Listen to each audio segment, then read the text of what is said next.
তাদের বক্তব্যে আমাদের মধ্যে যদি কোনো আছে ত্রুটি ল্যাকিংস আছে স্যার, আমরা এরপর থেকে স্যার সেই সমস্ত ত্রুটি বিচ্যুতি দূর করে আমরা যে দিক দিয়ে পিছিয়ে আছি, বিশেষ করে স্যানিটেশন, কোয়ালিটি এডুকেশন, বাল্যবিবাহ, কিছুটা যৌতুক, এই যে ইন্ডিকেটরসগুলোতে আমরা পিছিয়ে আছি স্যার, সেই ইন্ডিকেটরসগুলো আমরা ইনশাল্লাহ সম্মিলিতভাবে এখানে এই উপজেলায় নির্বাচিত জনপ্রতিনিধি, প্রশাসন, সরকারি কর্মকর্তা সবার মধ্যে ভালো সমন্বয় আছে।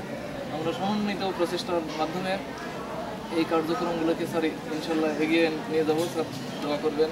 আমরা আশাবাদী আগামী 2 মাস বা পরে স্যার যদি খবর নেন তাহলে আমরা একটা ভালো চিত্র উপভোগ দিতে পারবো বলে আমাদের বিশ্বাস। স্যার আমাদেরকে দোয়া করবেন। আর স্যার অনেক কষ্ট করে অনেক কাজ ফেলে রেখে এই সুবিধাবঞ্চিত উপজেলায় স্যার এসেছেন। এই উপজেলার মানুষ অত্যন্ত ধন্য এবং কৃতজ্ঞ।